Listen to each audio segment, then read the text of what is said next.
મુક્તિબંધન ભાગ 1 ચેપ્ટર 31। રવિવારે બપોરે 2:15 વાગ્યે ઈશ્વરભાઈ વિરાણીનું લગભગ આખું કુટુંબ લંચ લેવામાં સાથે હતું। લગભગ એટલા માટે કે નાનાભાઈ મનોહરને ત્યાં રહેતા ઈશ્વરભાઈના માતૃશ્રી રતનબા ગેરહાજર હતા અને સિદ્ધાર્થનો પુત્ર ગૌરવ વહેલો જમી લઈને વિડીયો ગેમ રમવા બેસી ગયો હતો। વૈભવને ચારુબહેને સવારથી ઘરમાં રહેવા માટે સમજાવી લીધો હતો। બહેનના લગ્નને હવે 1.25 મહિનો જ બાકી રહ્યો છે। બધા સાથે મળીને કામ ઉપાડીશું તો રંગે ચંગે લગ્ન ઉકેલી શકીશું। ત્યારે વૈભવે સંમત થઈ જતાં એટલું જ કહ્યું હતું, મમ્મી, મને કુલ્લુ મનાલીથી આવ્યાને અઠવાડિયું થઈ ગયું, છતાં એક પણ વાર ડેડીએ મારી સાથે સરખાઈથી વાતચીત કરી નથી। 1-2 વખત કંપનીના કામ માટે સામે ચાલીને હું એમને કંઈક પૂછવા ગયો તો એમની કેબિનમાં ત્રીજું કોઈ હાજર ન હતું, છતાં મારી સાથે એવી રીતે બોલતા હતા જાણે ત્રીજા કોઈને એ કહી રહ્યા હોય। ત્યારે ચારુબહેન કહી નહોતા શક્યા કે તું સબીના સાથે શૂટિંગમાં ચાલ્યો ગયો, એના રોષથી એ મનોમન ધૂંધવાતા ફરે છે। કદાચ નિરાલીના લગ્ન સુધી એ તારી સાથેના અબોલા ચાલુ રાખશે અને પછી જ્વાળામુખીની જેમ ફાટશે, ત્યારે કોણ જાણે બાપ દીકરા વચ્ચે ઉલ્કાપાત મચી જશે। આમ તો 2 દિવસથી વિરામવિલામાં લગ્નની પૂર્વ તૈયારીના શ્રી ગણેશ મંડાઈ ગયા હતા। 31 ડિસેમ્બરથી જાન્યુઆરી સુધી 8 દિવસ માટે કુપરેજ ગ્રાઉન્ડ બુક કરી લીધું હતું। મેદાનને શણગારનારા ડેકોરેટર્સ, મહેમાનોને જમાડનારા કેટરર્સ, દાગીના ઘડનાર જ્વેલર્સ અને રૂપરેખા ઘડાઈ ગઈ હતી। 1 જાન્યુઆરીએ ન્યૂ યરના દિવસે નાના ભાઈની સોનલ રૂપલના લગ્ન જોડિયા ગીડવાણી બંધુઓ સાથે ગોઠવાયા હોવાથી એ દિવસ ખાલી રાખીને 2જી, 4થી અને 6ઠ્ઠી સાતમીના 4 દિવસ ધૂમધામથી એકની એક પુત્રીના લગ્નને મહોત્સવની જેમ ઉજવવાના મનોરથ ઈશ્વરભાઈ અને ચારુબહેને સાથે મળીને સેવ્યા હતા। ગામ આખાને ગજવી દે એવા આ લગ્નમાં કોઈ વિઘ્ન ના આવી પડે એ માટે ચારુબહેને શ્રીનાથજીની માનતા રાખી હતી। જ્યારે ઈશ્વરભાઈએ તેમના સ્વભાવ અનુસાર મન ફાવે એટલો ખર્ચ કરો, પણ લગ્નમાં કોઈ જાતની કચાશ ન રહેવી જોઈએ, આવા લગ્ન તો અમે ક્યારેય માણ્યા નથી, એવી વાહવાહ થઈ જવી જોઈએ, એવા ઉદ્ગાર સાથે લાગતા વળગતાને દિવસમાં 10 વખત તાકીદ કરતા રહેતા। ડેડી, તમે 4 દિવસનું પ્લાનિંગ તો બરાબર કર્યું। લંચ અડધું પતવા આવ્યું ત્યારે નિરાલીએ પોતાનો મનસૂબો જણાવ્યો। 2જીએ મ્યુઝિકલ નાઇટ, 4થીએ દાંડિયા રાસ, 6ઠ્ઠીએ લગ્ન અને 7મીએ રિસેપ્શન। આમાં એક આઇટમ ખૂટે છે, કઈ દીકરી? ઈશ્વરભાઈએ લાડથી પુત્રીને પૂછ્યું। જેમ એ અઠવાડિયાથી વૈભવ સાથે અબોલ જેવો વર્તાવ રાખીને ફરતા હતા, તેમ 2 દિવસથી નિરાલીએ તેમની સાથે નજર મિલાવ્યા વિના ખપ પૂરતી વાતચીતનું વલણ અપનાવ્યું હતું। કદાચ એને કાંઈક ઓછું આવ્યું હશે એવા અનુમાનથી ઈશ્વરભાઈએ પુત્રીને પોરસથી પૂછ્યું, કહી દે, કઈ આઇટમની તને ખામી વર્તાય છે નિરાલી? તારા ડેડી તારી કોઈ પણ ઈચ્છા પૂરી કર્યા વિના નહીં રહે। બોલ, શું કરવા માંગે છે તું? પોપ મ્યુઝિકનો એક કાર્યક્રમ, કહીને નિરાલીએ વારાફરતી દરેકની સામે જોઈ લીધું। એ જાણતી હતી કે તેના આ પ્રસ્તાવને સર્વાનુમતિથી સમર્થન મળવાનું નથી, છતાં કહી દીધું, 31 December new year eve night ઉજવવા પોપ મ્યુઝિક શોખીનોએ કોઈ હોટલ ક્લબમાં જવું ન પડે એવું આપણે ત્યાં ગોઠવીએ તો કેમ?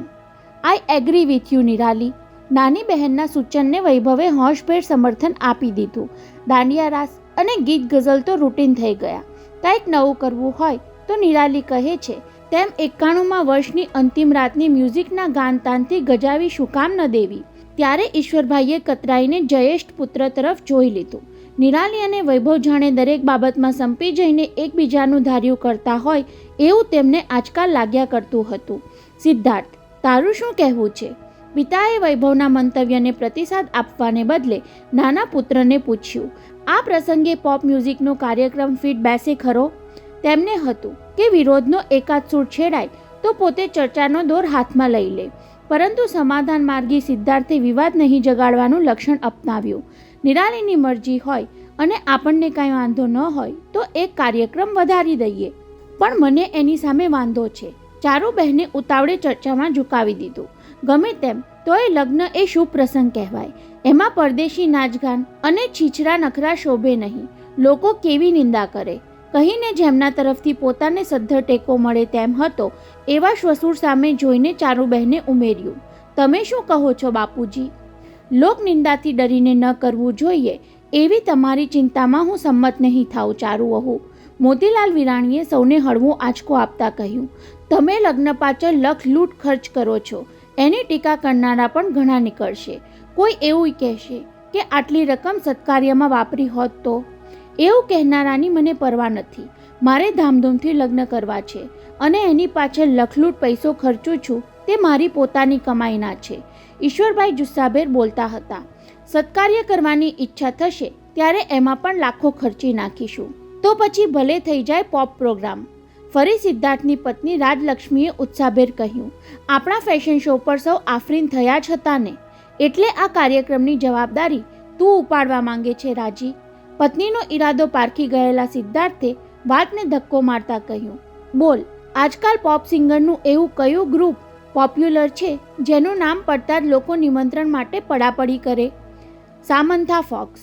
રાજલક્ષ્મીને બદલે નિરાલીએ જ નામ ઉચ્ચારીને બોમ્બ જેવો ધડાકો કર્યો ત્યારે ચારુબહેન ખુરશીમાં હલબલી ગયા. હાથમાંનો કઢીનો ચમચો છલકાઈ ગયો.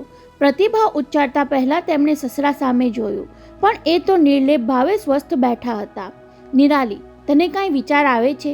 એ ઓછા કપડાં પહેરીને નાચનારીઓનો કાર્યક્રમ લગ્ન પ્રસંગે ગોઠવાતો હશે? મમ્મી, આ કાંઈ વૈભવ કંપનીના કપડાનો ફેશન શો થોડો છે કે એમાં કપડાનું મહત્વ જોવાનું હોય. નિરાલીએ મક્કમપણે દલીલ કરી. તારી જાણ ખાતર કહી દઉં, ગયા વર્ષે મુંબઈમાં એનો શો ગોઠવાયો હતો ત્યારે લોકો 500,000 વાળી ટિકિટ ખરીદીને જોવા ગયા હતા. એની મને જાણ છે. અને થોડા મહિના અગાઉ ટીવી પર એ કાર્યક્રમ ટેલિકાસ્ટ થયો ત્યારે અડધો પ્રોગ્રામ જોઈને મેં ટેલિવિઝન ઓફ કરી નાખ્યું હતું. એ પણ તારી જાણ ખાતર કહી દઉં. અને એ પ્રોગ્રામ મેં સ્ટેડિયમમાં લાઈવ જોયો હોવા છતાં ટેલિવિઝન પર ફરી જોયો હતો. એટલું જ નહીં, એને ટેપ કરી લઈને વિડીયો પર હજુ વારંવાર જોયા કરું છું. મા દીકરી વચ્ચે તડાફડી થતી જોઈને વૈભવે વચલો માર્ગ ચીંધ્યો. આપણે એમ કરીએ, પોપ સિંગિંગ તો રાખીએ જ, પણ એ માત્ર અમારા જેવા યંગસ્ટર માટે, કહેતો એ મલક્યો. જેમ કેટલીક ફિલ્મ ઓનલી ફોર એડલ્ટ્સ હોય છે તેમ આ પ્રોગ્રામના ઇન્વિટેશન કાર્ડમાં ઓનલી ફોર યંગસ્ટર છાપીને અને ઇન્વાઇટ કરનારા તરીકે વડીલોને બદલે અમારા યંગસ્ટરના નામ મૂકીએ તો પછી તમને હરકત છે મમ્મી? એણે ડેડીને બદલે મમ્મીને પૂછ્યું. એ ઈશ્વરભાઈને ખટક્યું તો ખરું, પણ લગ્ન પ્રસંગે દીકરાને વધુ છંછેડવાનું ટાળ્યું. એ બધું તો ઠીક નિરાલી, પણ સમંથા ફોક્સ એમ કાંઈ નવરી થોડી છે કે સવા મહિના પહેલાં બુક કરીએ અને આવી જાય. આપણે ટ્રાય કરવામાં શું વાંધો છે? વૈભવે પણ પિતાની ચાલ અપનાવીને નિરાલીને સંબોધી. શું કહે છે નિરાલી? કરવું હોય તો બધું જ થાય. નિરાલી ધાર્યું કરવાની જીદના તોરમાં બોલી ગઈ. 5 લાખ લેતી હશે તો આપણે 10 લાખ આપવાની ઓફર કરીશું. ત્યારે ઈશ્વરભાઈ કહેવા જતા હતા કે સવાલ 5-10 લાખનો નથી, પણ એની ફી ફોરેન એક્સચેન્જમાં ચૂકવવી પડશે એનો વિચાર કર્યો કોઈએ? પરંતુ એવું કહેવાનો મોકો મળે એ પહેલાં જ સામે પડેલી કોર્ડલેસની ઘંટડી વાગી અને ચારુબહેને ફોન ઉંચકી લીધો. એમણે હેલ્લો કહ્યું ત્યાં સામેથી પૂછા થઈ. આ મિસ્ટર I.M. વિરાણીનું રેસિડન્સ છે? Yes, Mrs Virani speaking. આપ મિસ મુખર્જીને ઓળખો છો? હા, એ મિસ્ટર વિરાણીની સેક્રેટરી છે. ચારુબહેનના એ જવાબે ઈશ્વરભાઈને ટટ્ટાર કરી દીધા અને નિરાલીને ચમકાવી દીધી. સામેથી કોણ શું બોલી રહ્યું છે એ જાણવાની ઉત્કંઠા સાથે તેણે માતાના મુખભાવ પર દ્રષ્ટિ જડી દીધી. હું જે હોસ્પિટલના કેજ્યુઅલ્ટી વોર્ડથી મહંત બોલું છું. કેજ્યુઅલ્ટી વોર્ડ? ચારુબહેન અધવચ્ચે પૂછી બેઠા. ડૉક્ટર, શું મંજુષા મુખર્જીને કોઈ એક્સિડન્ટ? નહીં, એણે સુસાઇડનો પ્રયત્ન કર્યો છે. આજે વહેલી સવારે સ્લીપિંગ પિલ્સની અડધી બોટલ ખાલી કરી નાખેલી. હવે એને કેમ છે doctor? She is out of danger. Thank God.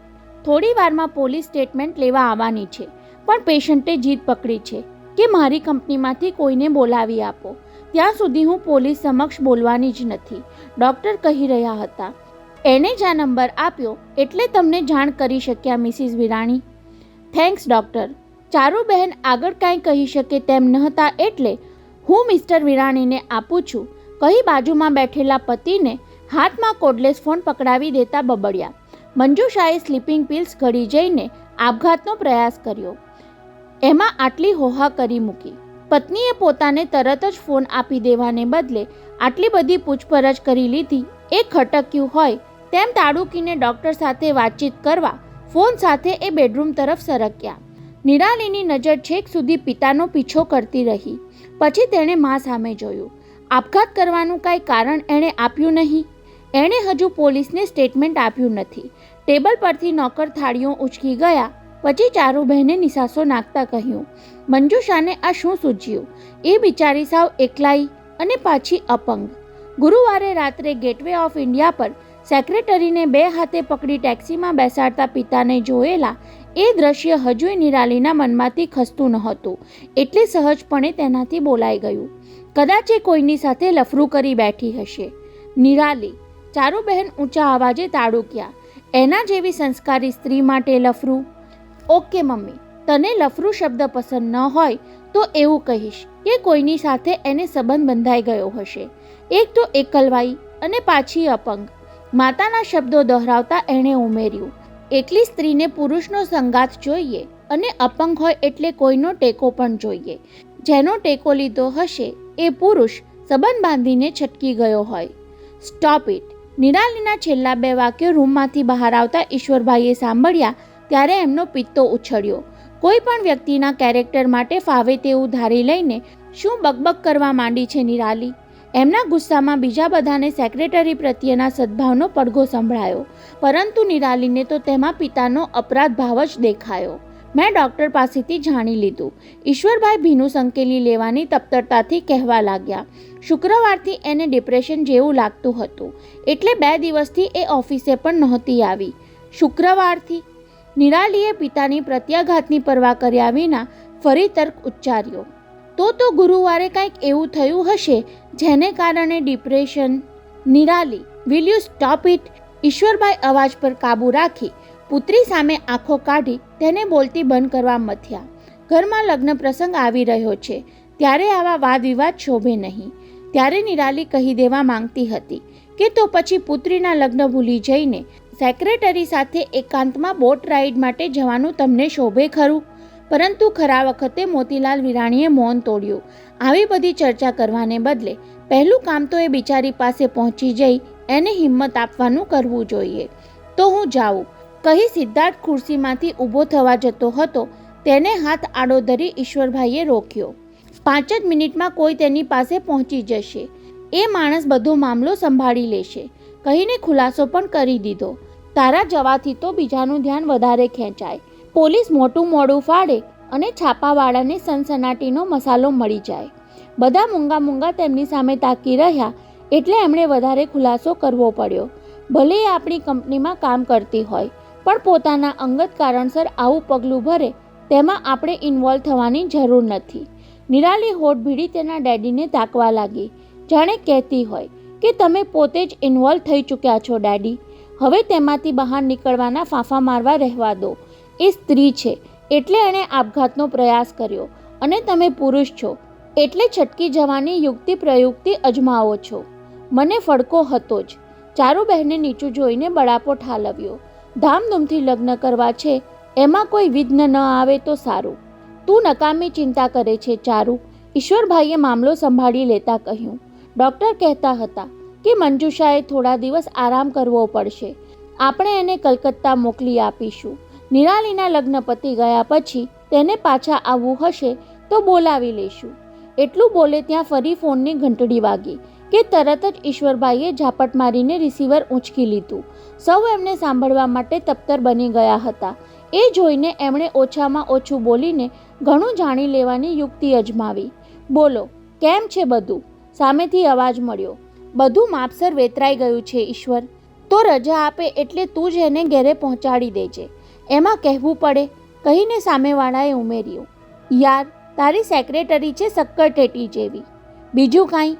ઈશ્વરભાઈને તેની ટકોર ખટકી, છતાં સ્વસ્થ રહ્યા. કામ હોય તો ફોન કરજે. હવે બધું મારા પર છોડી દે ભાઈબંધ. આ પાવલાને એમાં કાંઈ કહેવું નહીં પડે તો ઠીક છે, કહી ઈશ્વરભાઈએ ફોન મૂકી દીધો. હોસ્પિટલમાંથી ફોન હતો ને?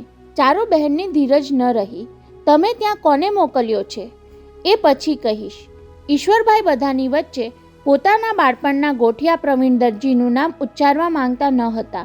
અત્યારે વાત પતી ગઈ સમજી લે. હવે આપણે લગ્નનું પ્લાનિંગ આગળ વધારીએ. કહી એમણે નોકરને હાંક મારી. ડેઝર્ટની ડીશ લાવજે. અને પિતાના એ મીંઢાપણાને નિરાલી અફસોસ સાથે નિહાળતી રહી. ડફ પરેડ કલ્ચરલ હાઈસ્કૂલના 3 માળી મકાનના પહેલા માળે પ્રિન્સિપલને મળવા આવનારા માટેના વિઝિટર્સ રૂમમાં દાખલ થતાં જ વિરાટને બેઠેલો જોઈ રાજલક્ષ્મી સહેજ ખચકાઈ. એ અહીં ક્યાંથી? હાય રાજી, પેલાએ હસીને કહ્યું. હેલો વિરાટ, રાજીએ પરાણે સ્મિત કરીને કહ્યું. નવેમ્બરની ઠંડી અને સવારનો સમય હોવા છતાં રાજલક્ષ્મી અકળાઈ હતી. તેને થયું, સારું છે કે ત્રીજું કોઈ હાજર નથી. કદાચ કોઈ પરિચિત અમને બંનેને જોઈ જાત તો એવું જ માની લેત કે અગાઉથી ગોઠવણ કરીને અમે અહીં ખાનગીમાં મળતા રહીએ છીએ. તારે સ્કૂલમાં કેમ આવવું પડ્યું વિરાટ? પ્રિન્સિપાલને મળવા આવ્યો છું. કેમ, કોઈને એડમિશન અપાવી દેવા માટે? મારે કોને એડમિશન અપાવવાનું હોય રાજી? થોડા કટાક્ષ અને થોડા કણસાટના મિશ્ર સ્વરે વિરાટ બોલી ગયો. ઘર વસાવ્યું નથી તો બાળકો ક્યાંથી હોય? કદાચ કોઈ બીજાના બાળક માટે. એવી સેવા પ્રવૃત્તિ હજુ મેં શરૂ કરી નથી, કહીને વિરાટે કરડા સ્વરે ઉમેર્યું. અને લાગવગ લગાડવામાં હું માનતો નથી. સમય વિતાવવા માટે જ વાતચીત ચાલુ રાખતી રાજલક્ષ્મીએ ઘડિયાળમાં જોઈ લીધું. હજુ 9:45 થયા હતા. પ્રિન્સિપાલે 10 વાગ્યે આવીને મળી જવાનું કહ્યું હતું.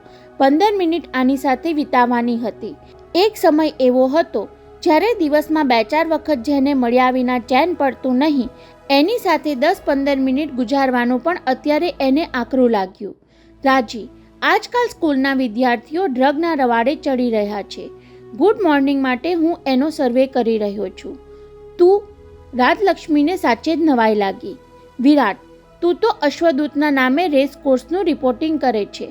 ઘણા વર્ષ કર્યું. હવે એ મોનોટોનીનો કંટાળો આવે છે. એક સરખા ઘોડા, એક જ ટ્રેક પર થતી દોડ, ઘડીભરની ઉત્તેજના અને હાર જીતના હિસાબ પત્યા પછી મેદાન ખાલી ખમ.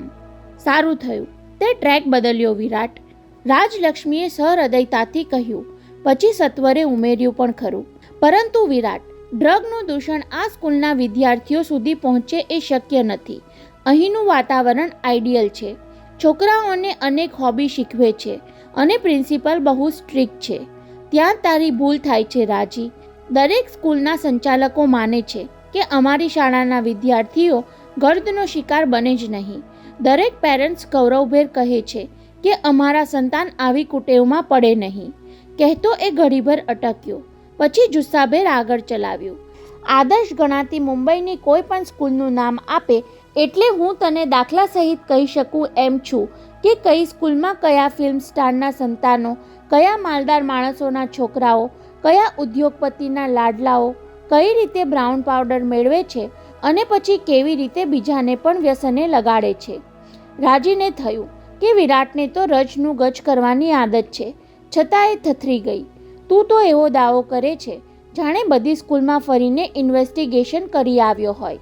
માનવું ન માનવું તારી મરજી રાજી, પણ અંધેરીથી શરૂ કરીને કોલાબા સુધીની 34 સ્કૂલોમાં ફરી આવ્યો છું. કોઈ ઊંચી ફી લેતી, કોઈ મધ્યમ કક્ષાની અને 4-5 મ્યુનિસિપલ સ્કૂલ સુદ્ધા મારા સર્વેમાં આવરી લીધી છે. રિયલી? હા રાજી. ડ્રગ્સ મીને સ્પ્રેડિંગ અમંગ સ્કૂલ સ્ટુડન્ટ્સ. શાળાના વિદ્યાર્થીઓમાં ઝડપથી પ્રસરી રહેવું કેફી દ્રવ્યોનું દૂષણ. એ શીર્ષક હેઠળ આવતીકાલથી ગુડ મોર્નિંગમાં લેખમાળા શરૂ થાય છે. એ વાંચીને તું જ નક્કી કરજે. કહેતા કહેતા એ અધવચ્ચે જ અટક્યો. એકાએક યાદ આવ્યું હોય તેમ બોલી ઉઠ્યો. ઉદ્યોગપતિ વિરાણીના ઘરમાં ગુડ મોર્નિંગ આવતું હશે તો તું વાંચીશ ને? અમારા ઘરમાં ગુડ મોર્નિંગ આવતું નથી એવું તે કેમ ધારી લીધું વિરાટ? આવતું હશે તો વંચાતું નહીં હોય. એવો કટાક્ષ કર્યા પછી રાજલક્ષ્મી સાથેના જૂના દિવસોની યાદ તાજી થઈ હોય એવી કુમાશથી એ બોલી ગયો. બીજા બધાની વાત જવા દે, તું તો આ સિરીઝ જરૂર વાંચી જજે અને ફોન કરીને તારા પ્રતિભાવ પણ જણાવજે. ફોનની વાત આવતા જ રાજલક્ષ્મીનું મન ખાટું થઈ ગયું. પોતે વિરાટ સાથે ફોન વ્યવહાર સાવ કટ કરી નાખ્યો હતો એટલે આ વિષય ટાળવા માંગતી હતી. જોકે મારા ફોન ઉચકવાનું તો તે બંધ કર્યું છે, તો પછી તું સામેથી ફોન કરે એવી અપેક્ષા શું રાખવી? રાજીએ જાણે એ સાંભળ્યું ન હોય તેમ ઘડિયાળમાં જોઈને મુખ પર અધીરાઈ ભાવ પ્રકટ કર્યા. પરંતુ લીધેલી વાત અધૂરી છોડવાની વિરાટના સ્વભાવમાં ન હતું.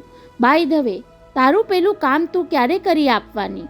હવે તેના અવાજમાં ધાર આવવા લાગી. નિરાલીના કબાટમાંથી એ ચીજ તારે ગમે તે ભોગે મારા સુધી પહોંચાડવાની છે રાજી. ત્યાં સુધી હું તારો કેડો છોડીશ નહીં. થોડીવાર પહેલાં વિદ્યાર્થીઓના હિતચિંતક જેવી ઊંચી વાત કરવાવાળો વિરાટ ફરી પાછો જીદે ક્યાં ચડી ગયો. એ મારાથી નહીં થઈ શકે એવું સંભળાવી દઈને હંમેશા માટે વાત બંધ વાળી દેવાની ઈચ્છા તેને થઈ આવી. પરંતુ વિરાટને છંછેડવાનું જોખમ લેવું ન હતું. વાયદા આપી દઈ તેની માંગણીને વિલંબમાં નાખવામાં જ રાજલક્ષ્મીને ડહાપણ લાગ્યું. થોડા વખતમાં જ નિરાલીના લગ્ન આવે છે. એ સાસરે જવાની છે એટલે તેનો સરસામાન પેક કરવાની જવાબદારી હું ઉઠાવી લઈશ. બસ વિરાટ, એટલો સમય થોભી જા. પ્રોમિસ? પ્રોમિસ. વચન આપતા રાજીની જીભ થોતવાઈ છતાં વિરાટે એક વાયદો ઓર સહી કહી સહસા પૂછ્યું, બાય ધ વે, તારે પ્રિન્સિપલને મળવા આવવાનું કેમ થયું? તારો ગૌરવ તો ડ્રગ્સ બગ્સમાં. ડોન્ટ ટોક નોનસેન્સ વિરાટ. પોતાનો દીકરો આટલી નાની ઉંમરે આવા વ્યસને ચડી જાય એવી વિરાટની કલ્પના તેને ક્રૂરતા ભરી લાગી એટલે આવેશમાં કડાઈથી બોલી તો ગઈ, પણ સમય સાચવી લેવા માટે એણે સ્કૂલમાં આવવાનું ખરું કારણ કહી દેવું પડ્યું. આજકાલ ગૌરવ વિડીયો ગેમ્સ પાછળ મેટ થઈ ગયો છે. ઓક્ટોબરની ટેસ્ટમાં એ 3 સબ્જેક્ટમાં ફેલ થયો એટલે પ્રિન્સિપાલે લેટર મોકલ્યો કે આવીને મળી જાઓ. તમારો ગૌરવ સ્કૂલમાં પણ બીજા છોકરાઓ સાથે વિડીયો ગેમ્સની જ વાત કરતો હોય છે. ઓહ, વિરાટે સહાનુભૂતિનો ઉદ્ગાર ઉચ્ચાર્યો. એ રાજીને ગમ્યું. તેણે આગળ ચલાવ્યું, આજથી ઘરમાં વિડીયો ગેમ્સ પર પ્રતિબંધ. રાજી, વિડીયો ગેમ્સ પણ એક જાતનું વ્યસન છે. એકાએક બંધ કરી દઈશ તો ગૌરવના મન પર એની વિપરીત અસર પડશે. ગૌરવ માટે આવી ખેવના રાખવાનું વિરાટનું વલણ તેને ગમ્યું તો ખરું, પણ સાથોસાથ દહેશત લાગી. એનું ભલું પૂછવું. એની લેખમાળામાં વિડીયો ગેમ્સના દૂષણનો ઉલ્લેખ કરીને એવું લખી નાખે કે ઉદ્યોગપતિ વિરાણીના 5 વર્ષના પૌત્રને પણ આવો ચસ્કો લાગ્યો છે તો એટલે તરત વાળી લીધું. વિરાટ, મારો ગૌરવ બહુ સમજુ છે. એકવાર ના કહ્યા પછી.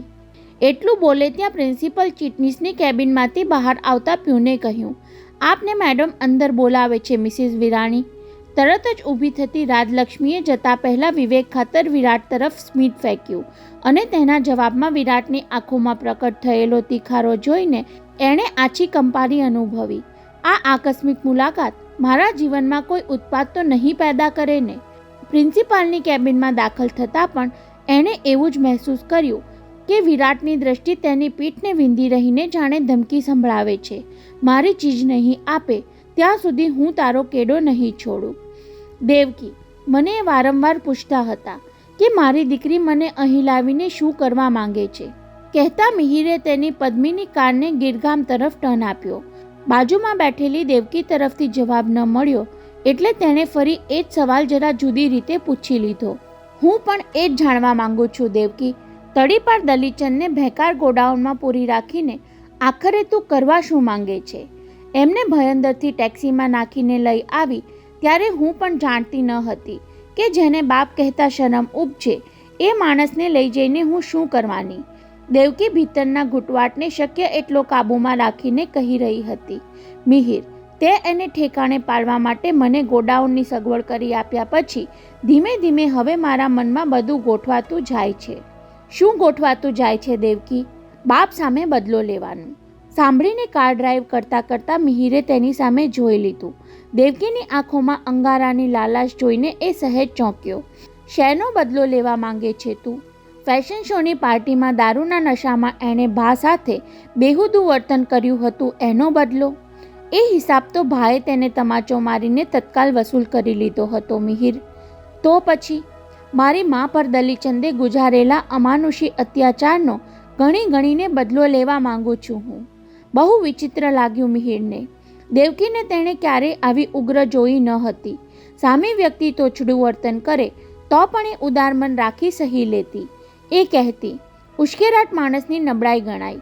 કોઈના પર ગુસ્સે થવું એ પણ એક પ્રકારનો અપરાધ કહેવાય. તેના બદલે એકાએક એને બાપ સામે બદલો લેવાની ઈચ્છા કેમ જાગી? તારી અંગત બાબત અંગે વધુ પૂછપરછ કરવાનું અયોગ્ય ગણાય દેવકી.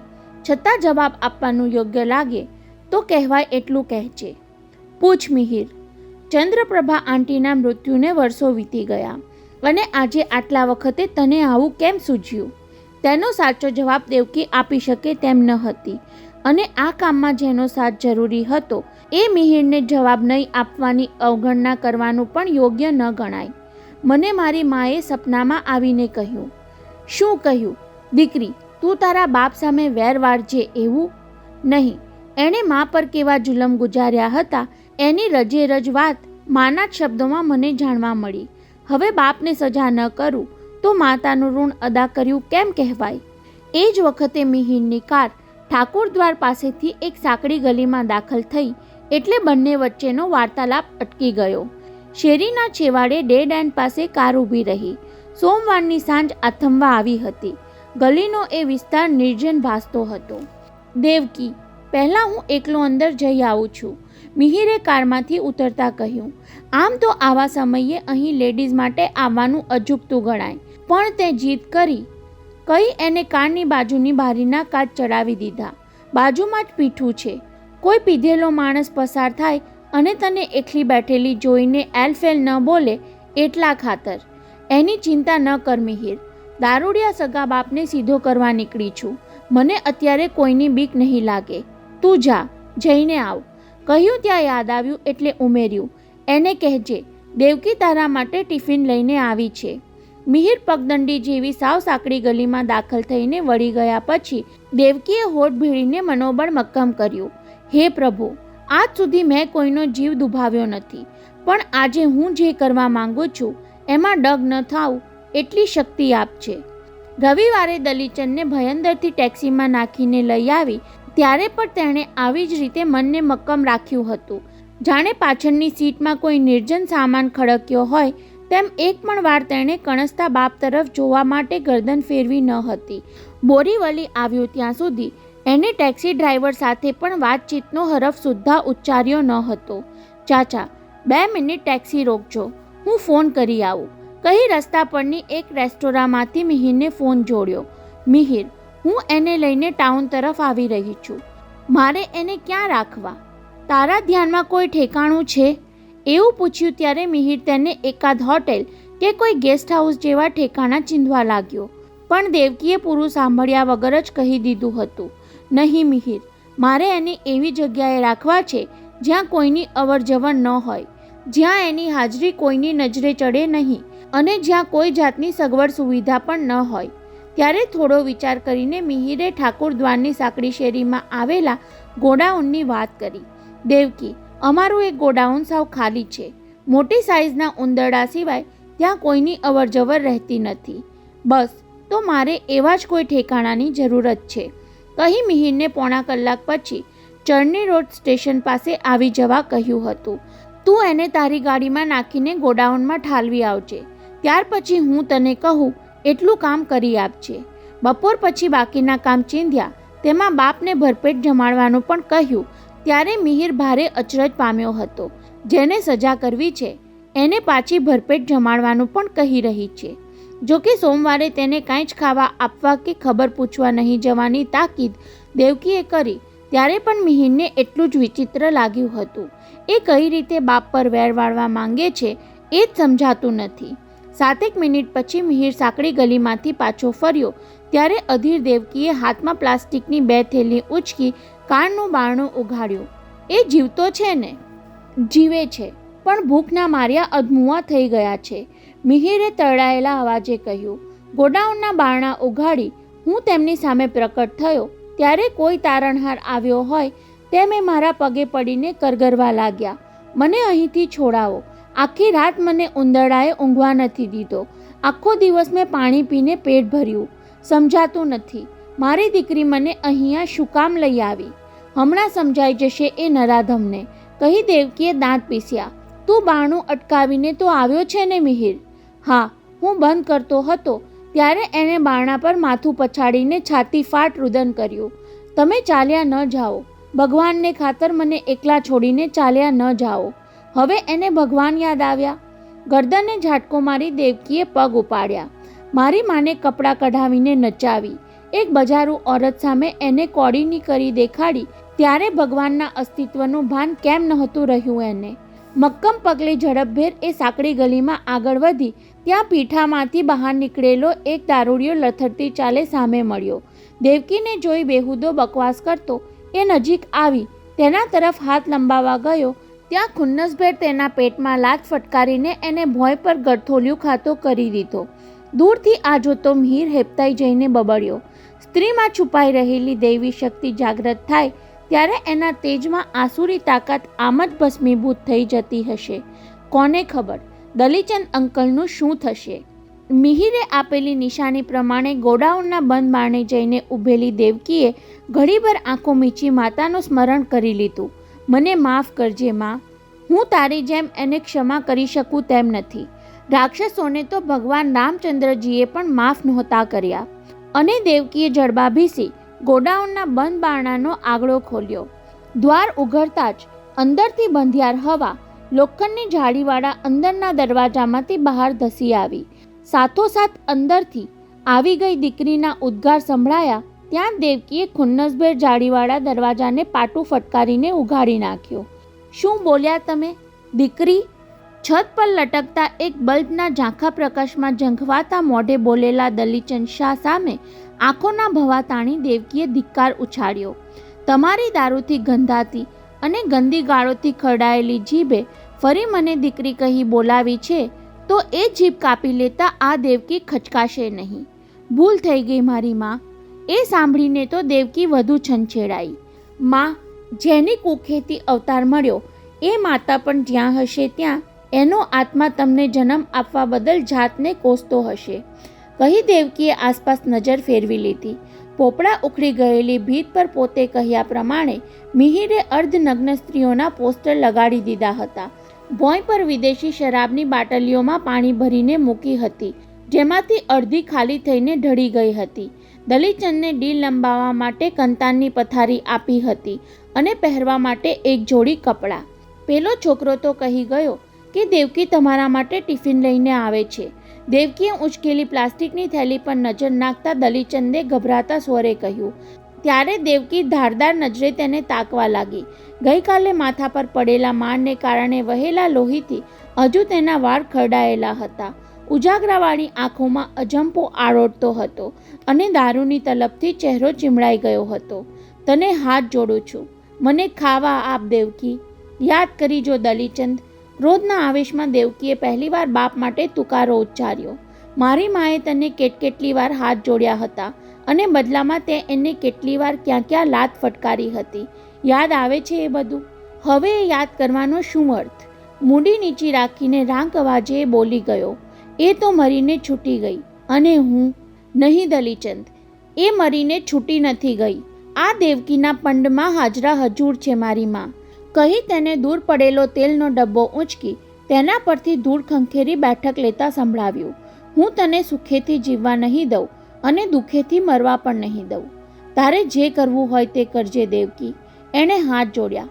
પહેલાં મને ખાવા આપ.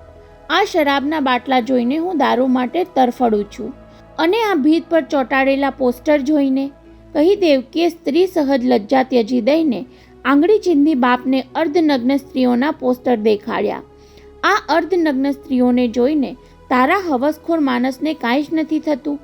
પહેલી રાતે પ્રતીક્ષા કરતી પત્નીને બદલે મુજરાવાળી પાસે જનાર અને પછી ઘેર આવીને એક નવોઢાના વસ્ત્રો ખેંચીને એને નચાવનાર મરદ અત્યારે ભૂખ્યા ભૂંડની જેમ વલખા કેમ મારે છે દલીચંદ?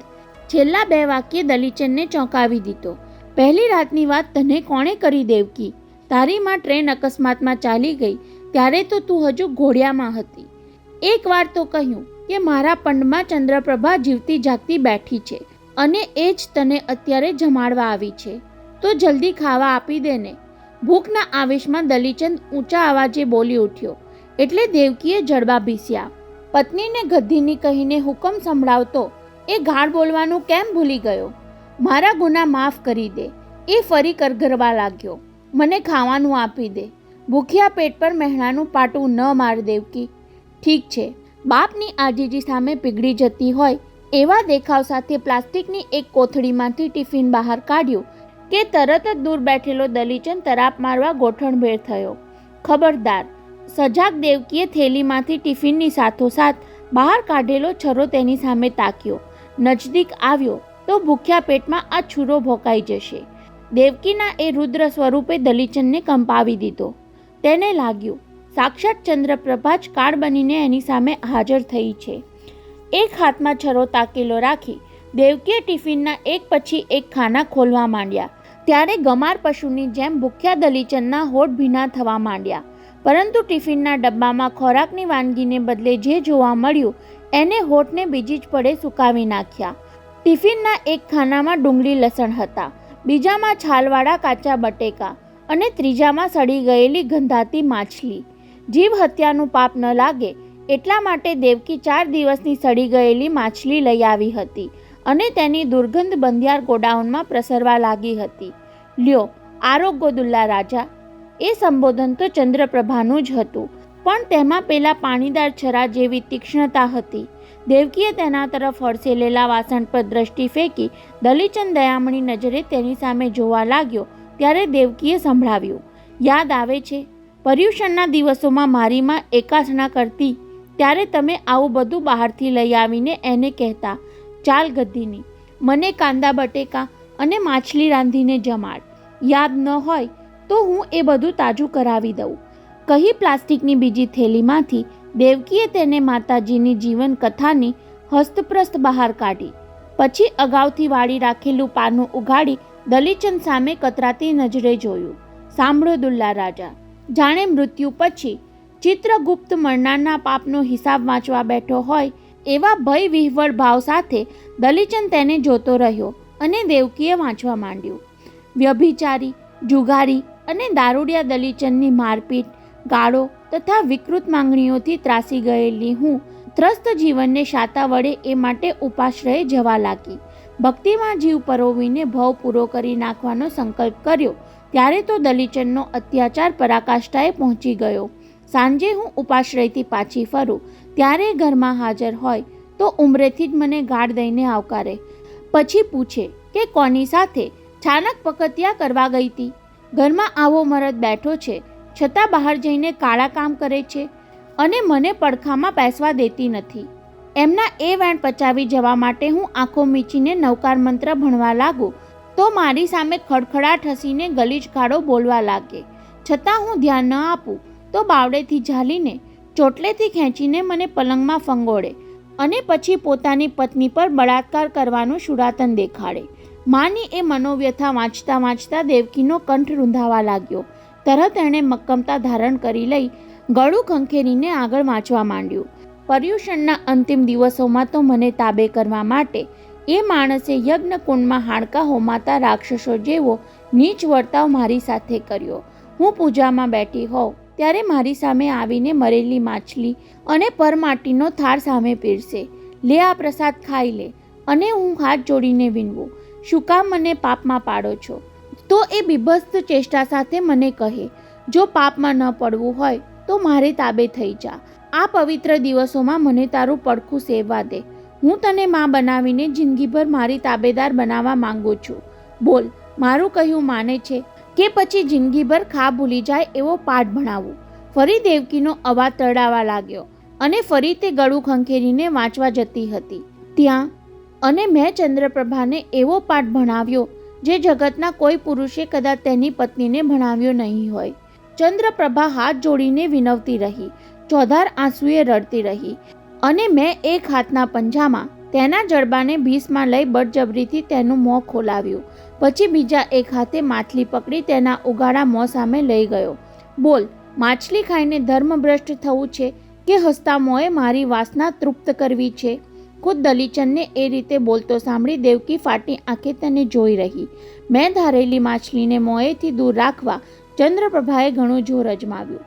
દાંત ભીડી દેવા માટે બહુ મથામણ કરી, પણ મારા શૈતાની બળ સામે એ ફાવી નહીં. ત્યારે પગેથી લાટ ફટકારીને મને દૂર હડસેલી દીધો. બસ એના એ વિરોધે મારામાં શૈતાની શુરાતન જગાડી દીધું. એ બિચારીનો ટાંટિયો પકડી મેં પલંગ તરફ ઢસડી. પછી ચોટલો પકડીને મેં પાપીએ તેને પલંગમાં પટકી અને પછી બસ કરો દલીચંદ.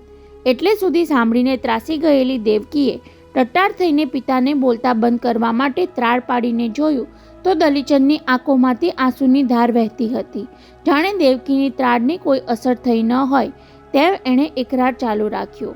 નિર્બળ ગાય પર વાઘ તરાપ મારીને ત્રાટકે એમ તેને મારા શરીર નીચે કચડી નાખીને મેં કહ્યું, ગદ્દીની, હવે ભણ તારા નવકાર મંત્ર.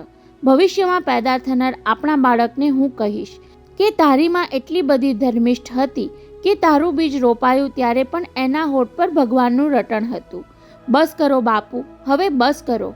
દલીચંદની આંખોમાંથી વહેતા આંસુના ધોધ, પુત્રી સમક્ષ મોકળા મને કરી રહેલા એકરારમાંથી ઝીલાતો પશ્ચાતાપ અને શબ્દે શબ્દમાંથી પોતે કરેલા ગુનાનો પારાવાર સંતાપ જાણે દેવકીને સ્પર્શી ગયો હોય તેમ તેની જીભથી બાપુનું સંબોધન સરી પડ્યું અને દલીચંદની આંખોમાંથી વહેતા આંસુ એકાએક થંભી ગયા. આ બધું તારી માએ લખ્યું છે, એ તું વાંચી શકે છે. તો પછી તારા બાપને બોલતો શું કામ રોકે છે દેવકી? એના અવાજમાં ગજબનું પરિવર્તન વર્તાયું દેવકીને. 28 વર્ષથી હું એ પાપનો ભાર લઈને હળદૂત થતો રહ્યો છું. તડીપાર થઈને ઠેક ઠેકાણે ઠોકર ખાતો રજડું છું. છેતરપિંડી કરીને લોકોના માર ખાઉં છું. દારૂ ઢીચીને ગટરમાં સબળું છું.